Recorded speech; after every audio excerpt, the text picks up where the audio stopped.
Bentuknya surat pernyataan setia dan taat pada Pancasila, Undang-Undang Dasar 45, Negara dan Pemerintah Republik Indonesia, dengan pendidikan serendah-rendahnya SNU atau sederajat yang dibuktikan dengan ijazah. Usia minimal 20 tahun sampai dengan 42 tahun terhitung sejak tanggal pendaftaran. Pas pendaftaran kurang dari 20 tahun belum bisa. Pas pendaftaran lebih dari 42 tahun berarti sudah netral. Sehat jasmani dan rohani, berkelakuan baik. Sehat jasmani dan rohani, jadi di sini kadang-kadang bingung, apa surat sehat, apa cukup kampus puskesmas, apa dari mana? Sebenarnya tidak ada ketentuan. Yang penting di sana ketentuan itu dari dokter pemerintah. Artinya dari puskesmas bisa. Akan tetapi puskesmas kan hanya sehat jasmani biasanya, belum ada sehat rohani. Sementara persyaratannya adalah sehat jasmani dan rohani. Sehingga kami biasanya panitia secara umum mengarahkan ke RSUD, ya, boleh di Veteran atau boleh di Cilacap. Karena kalau puskesmas nanti membuat surat keterangan sehat jasmani toh, terus tidak boleh manin surat keterangan sehat rohani kan ini gawe ini nggih. Dewe kan sengaja apa sih ceket-ceket terus rapi pisan. Laporan ada.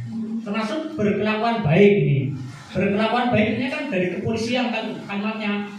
Polsek sebenarnya sudah apa? Kepolisian, tapi kalau di polsek dan nanti tidak dicek sidik jari Pak Ibu nggih. Sehingga biasanya polsek pun akhirnya mengarahkan ke Polres seperti itu. Di sini berkelakuan baik salah satunya juga di sana ada tidak tersangkut menjadi pengguna narkoba. Yang ada ini juga kalau nggak di RSUD juga di Polres itu. Sebenarnya kalau di polsek atau di dan puskesmas semuanya sudah ada, berarti nggak perlu jauh. Lanjut. Syaratnya ini kelengkapannya surat permohonan menjadi berangkat desa yang dibuat oleh yang bersangkutan di atas kertas segel atau bermeterai. Kalau dulu kan ada kertas segel, kertas yang pojoknya ada gambar Garuda. Sekarang kertas itu sudah tidak ada, adanya ada kertas biasa ditempel meterai yang berlaku sekarang adalah 10.000. Oke. Surat pernyataan bertapa dan disampaikan dibuat oleh yang bersangkutan di atas kertas sama diberi meterai. Surat pernyataan mengungkap teguh dan mengamalkan Pancasila, Undang-Undang Dasar Negara Indonesia tahun 45, mempertahankan dan memelihara keutuhan NKRI dan Bhinneka Tunggal Ika yang dibuat oleh bersangkutan di atas sama bersegel atau meterai. Fotokopi ijazah pendidikan dari tingkat dasar SD sampai dengan ijazah terakhir yang dilegalisir oleh pejabat berwenang. Ini juga ijazah asli dan surat keterangan yang dibuka oleh pejabat yang bagi yang tidak dapat menunjukkan ijazah asli atau bagi yang jangan. Jadi kalau ada saudara kita yang mungkin daftar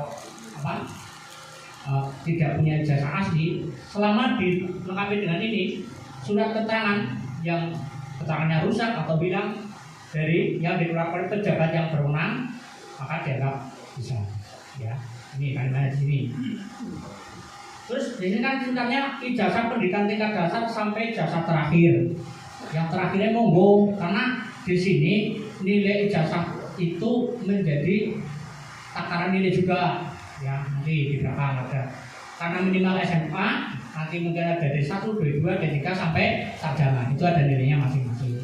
Terus fotokopi akte kelahiran atau surat keterangan lahir yang dilegalisir oleh pejabat berwenang. Pejabat berwenang berarti angkatan sipil. Fotokopi kartu tanda penduduk atau surat keterangan tanda penduduk serta kartu keluarga yang masih berlaku, dan ini yang sering diperdebatkan di sini. Kalimatnya kalau dipercaya ini dilegalisir pejabat yang berwenang, tapi ada penyampaian menteri dulu, Menteri Dalam Negeri, bahwa untuk EKTP tidak perlu dilegalisir, kan betul ya? Nah itu. Ya karena itu sudah seperti kalimatnya di sini, kalau saya tetap ikuti ini aja, tetap dilegalisir. Karena kalimat kerjanya ini dan berubah. Surat keterangan sehat jasmani dan rohani dari dokter rumah sakit umum daerah atau puskesmas tempat. Tadi sudah sampaikan. Ya. Surat keterangan bebas minuman keras atau tadi juga sudah sampaikan. Surat keterangan catatan kepolisian dan saya sudah sampaikan. Terus daftar riwayat hidup, ini juga nanti diberi meterai. Terus pas foto hitam putih terbaru ukuran 4x6. Hitam putih kalimatnya Pak. Kadang-kadang langsung judulnya foto aslinya berwarna, kok di crop diganti warna. Karena sekarang dengan adanya AI artificial intelligence kadang-kadang nggak merubah background apa. Khusus untuk kados pernyataan pernyataan siap tinggal di dusun setempat sesuai dengan Pergub 132 nomor 23 ada yang merupakan perubahan dari Pergub nomor 64 tahun 2016 tentang SOTK desa bahwa kepala dusun berada di dusun setempat. Artinya setelah jadi. Tapi kalau sebelum jadi silakan dari manapun. Tapi yang sini kan kita yang akan diisi kan tahu keuangan. Jadi ini bisa kita baca dulu. Oke, lanjut Mbak. PNS kayaknya ya nggak ada lah PNS yang pengen nyalon perangkat desa ya. Kita lewat hak dan kewajiban PNS kita. Ya. Ya, oke. Bagi PNS yang mencalonkan diri sebagai perangkat desa, selain harus memenuhi persyaratan sebagaimana syarat tadi, juga harus memiliki surat izin persetujuan tertulis dari pejabat pembina kepegawaian. Hak dan kewajiban kepegawaian dan administrasi bagi pegawai negeri sipil yang mencalonkan diri sebagai perangkat desa sesuai dengan ketentuan peraturan perundang-undangan. Disebutkan aturan seperti apa? Ada aturan khusus tentang PNS ya. Terus perangkat desa lain yang akan mendaftarkan diri sebagai perangkat desa pada sekretaris desa, pelaksana wilayah dan pelaksana wajib cuti terhitung sejak yang bersangkutan. Artinya perangkat desa ini ada staf yang pengen naik pangkat jadi kaur, ini wajib cuti sejak mendaftarkan. Yuk lanjut. Penjaringan nih, proses pendaftaran bakal calon perangkat desa, ya, terus penelitian berkas tahap 1, penelitian berkas tahap 2, terus penetapan bakal calon ya. Karena di antara penelitian berkas tahap 1 dan tahap 2 nanti ada proses jeda di mana mungkin ada kekurangan kelengkapan diberi waktu enggak lanjutkan. Pendaftaran bakal calon perangkat desa ya, waktu pendaftaran sampai dengan melengkapi persyaratan maksimal atau paling lama 15 hari kerja. Ketika 15 hari kerja, karena kita kerjanya di sini 5 hari, berarti Sabtu dan Minggu tidak dihitung. Ya, ini tentunya di perda ini yang di foto-foto ini ketentuannya, bukan ngecek pasalnya, nomor perdanya bisa dicek ya. Waktu pembukaan pendaftaran sampai dengan penutupan pendaftaran ditentukan oleh panitia. Jadi lamanya pembukaan dan penutupan panitia menentukan. Tapi ketika pendaftaran sampai pelaksanaannya nanti penutupan itu ini. Ini dasarnya ini Pergub 100 2017 ya pasal 4 ayat 2. Bakal calon perangkat desa yang akan mendaftar datang sendiri ke sekretariat pengangkatan perangkat desa. Jadi ampun diwakilkan, ampun perintah tanggane, ampun perintah ramah bimbing. Setuju teka dewek karena nanti akan ditanya-tanyakan oleh panitia. Panitia pengangkatan perangkat desa yang ditunjuk melakukan penelitian berkas bakal calon perangkat desa dengan disaksikan, divalidasi dan diawasi oleh panitia pengawas. Nah ini biasanya setelah ditutup kita awasinya bersama. Ya. Terus apabila dalam penelitian berkas masih ditemukan persyaratan yang kurang, pelamar diberi waktu 6 hari kerja untuk melengkapi persyaratan. 6 hari kerja ini waktu pasti harga mutlak kudu 6 orang nak kurang boten pengin lebih. Tapi hari kerja artinya Sabtu Minggu boten dihitung. Lanjutlah. Nah, ini gambarnya kayak gini. Dari proses pendaftaran sampai melengkapi berkas, dari ini berarti melengkapi berkas nih. Ini 15 hari. Terus masa pendaftaran monggo panitia akan menentukan berapa hari, ya. Pendaftaran sampai penutupan. Terus setelah itu dilakukan pemeriksaan berkas tahap pertama. Terus setelah itu diberi waktu 6 hari kerja lagi untuk melengkapi berkas. Dan yang ini pemeriksaan tahap kedua di luar yang 15 hari ini. Jadi 15 hari ini di luar ini. Terus apabila dalam masa pendaftaran yang sudah ditentukan oleh panitia pendaftar kurang dari 2, maka diadakan masa pendaftaran kedua, diperpanjang masih 15 hari lagi. Kalau 15 hari lagi tetap tidak ada yang mendaftar atau mendaftar kurang dari 2, panitia lapor Pak Kades, Pak wis ora sanggup wis tak umumna orang asing mendaftar. Monggo. Panitia nyerah. Apabila ini terjadi, kepala desa menerbitkan tulisan kepala desa tentang pengangkatan pejabat atau PJ perangkat desa setelah mendapat persetujuan camat. Nah, sekarang bukan hanya camat, tadi kemarin sudah sampaikan, camat nanti terus mengajukan ke bupati, baru bupati menyetujui ke bawah. PJ berasal dari perangkat desa setempat sampai dengan ditetapkannya pejabat definitif, sampai ada lagi proses penyelesaian lagi. Ini tidak satu atau 2 bulan. Lanjut. Bakal calon perangkat desa yang telah memenuhi syarat ditetapkan sebagai calon perangkat desa, ya, yang syaratnya daftar ditetapkan oleh panitia sebagai calon perangkat desa. Terus bagi bakal calon perangkat desa yang tidak memenuhi syarat, setelah batas waktu yang ditentukan oleh panitia, maka yang bersangkutan dinyatakan gugur oleh panitia, ya, karena tadi misalnya sudah diberi waktu 6 hari kerja kok tetap tidak bisa melengkapi, maka panitia menyatakan gugur, ya. Terus persyaratan dikembalikan kepada yang bersangkutan, ya. Nah, tapi tetap dengan tanda terima bahwa ini persyaratan saya kembalikan ke jenengan dengan alasan karena kurangnya apa, silakan di suratnya tersebut. Bakal calon perangkat desa yang telah memenuhi persyaratan dan ditetapkan sebagai perangkat desa tidak diperbolehkan mengundurkan diri. Wis ditetapkan, ya, sebagai calon tidak boleh mengundurkan diri. Jika terpaksa mundur apabila tetap mengundurkan diri, maka yang bersangkutan tetap dianggap mengikuti tahapan pengangkatan perangkat desa. Artinya, dilalah ada dua-duanya tok sing lengkap persyaratan atau yang mendaftar hanya dua-duanya tok. Terus yang satu mundurkan berarti tinggal 1 orang, tetap dianggap ikut meneruskan proses. Ini artinya itu tetap ikuti tahapan, ya. Terus apabila terjadi calon yang meninggal dunia setelah ditetapkan sebagai calon, dilalah kita kan tidak tahu, ya, sudah ditetapkan sebagai calon, kok meninggal dunia, sama tetap dianggap mengikuti proses, ya, sehingga mengajukan calon satu tetap dianggap mengikuti proses. Lanjut. Penyaringan, tahap penyaringan di sini. Penyaringan ada penyaringan prestasi dan kejuaraan. Nah, nilai prestasi ini terdiri nih, prestasi pendidikan dan prestasi kejuaraan. Ini yang tadi sampaikan, dengan nilai ijazah sederajat SMA itu 1, D1 atau diploma 1 itu nilainya 2, diploma 2 nilainya 3, diploma 3 nilainya 4, sarjana nilainya 5. Pas sarjana nilainya 6. Nah, tadi sampaikan ijazah itu dari SD sampai pendidikan terakhir. Pendidikan terakhir atau monggo. Kalau misalnya S2, S3, ya silakan di bawah itu nilainya 6 kalau itu, ya. Terus prestasi kejuaraan. Juara 1 tingkat kabupaten nilainya 1, juara 1 tingkat provinsi nilainya 2, juara 1 tingkat nasional nilainya 3.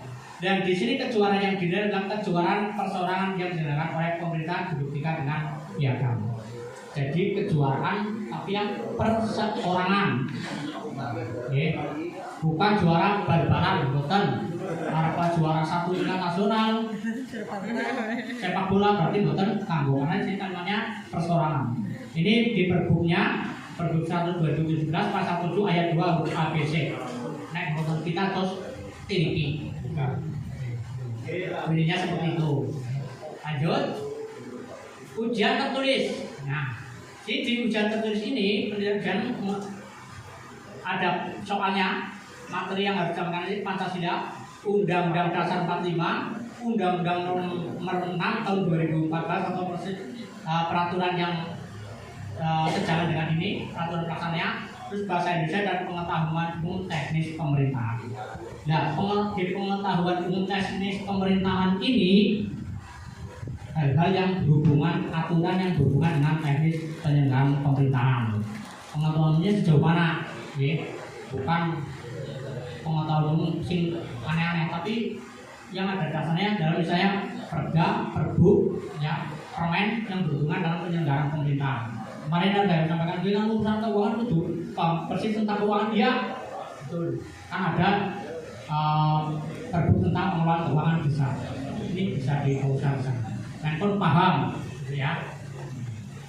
Terus pengetahuan umum lainnya tentang pemerintahan bisa, pokoknya berhubungan dengan pemerintahan termasuk tentang kependudukan. Tapi jadi mungkin pemahaman tentang menguasai keuangan bisa ditekankan di situ, ya. Oke, pengetahuan umum teknis pemerintahan. Soal ujian disusun oleh panitia bentuk pilihan ganda jumlah 100 soal, dikoreksi oleh panitia dan dengan disaksikan Panwas dan hasilnya diumumkan pada hari itu juga. Ya, artinya membuat pada hari itu, dikoreksi pada hari itu, diumumkan pada hari itu. Terus dalam membuat ujian ini dapat meminta bantuan Panwas dalam bentuk literasi atau buku. Kalau sedikit buku untuk gampang lagi, boleh internet, ngomong-ngomong, perda, perbuk, PP, permen, sampai undang-undang di internet sudah ada. Saya yakin panitia yang terpilih orang-orang yang sudah terbiasa dolanan internet. Kenapa betul bingung? Terus ujian praktek, materinya adalah Microsoft Word dengan nilai 15 dan Microsoft Excel nilai 15. Jadi ini sudah ditentukan nilai tertingginya. Kalau ini nanti berarti kalau nilai tertingginya berarti 100 karena 100 soal. Ya. Tanya ini. Komputer disediakan oleh panitia. Soal disediakan oleh panitia dapat meminta bantuan Panwas dekorasi hari itu juga sama. Ya. Meminta bantuan Panwas ini dekorasi saja. Ini artinya di Pergub nomor 100 tahun 2017 pasal 8 ayat 1, 2, 3, 5 dan 7. Bisa dibuka. Oke, lanjut. Lanjut. Sama nih. Terima kasih. Terima kasih. Terima kasih. Nah, ini rekap setelah dilakukan prosedur, dilakukan rekap nilai. Kuliahnya ujian prestasi, nilai kejuaraan berapa, pendidikan tertingginya berapa, ada nilainya enggak. Terus ujian tertulisnya, Microsoft Word misalnya 15, Excel 15 nanti baru dijumlah. Nilai tertinggi ini yang nanti akan disandingkan dengan antara masing-masing peserta. Dua orang calon perangkat desa yang memperoleh nilai tertinggi dengan nilai urutan tertinggi pertama dan kedua dilaporkan kepada kepala desa oleh panitia pengangkatan perangkat desa. Ya, kan? Terus perdalam ini, apabila terdapat nilai tertinggi yang sama, selanjutnya diadakan ujian penyaringan khusus bagi yang memperoleh nilai tertinggi sama. Jadi diadakan ujian khusus tambahan itu apabila nilai tertingginya sama lebih dari 1. Tapi nilainya sama mau urutan ke 3 ke bawah, kalau ini saudara pada yang mono raya mono kan ini uangnya. Oh, pikir ini. Nih, Perda 4 2016 pasal 12 huruf E. Lanjut, enggak? Penetapan. Calon perangkat desa sebagaimana dimaksud pada yang tadi yang pertama, ya, wajib dikonsultasikan oleh kepala desa kepada taman paling lama 7 hari sejak diterima laporan dari panitia. Jadi tadi setelah dilakukan ujian selesai, panitia lapor Pak Kades ini saya sudah selesai melaksanakan tugas dari dengan hasil si Suta Sinaya dilaporkan kepada camat. Paling lama 7 hari sejak laporannya panitia.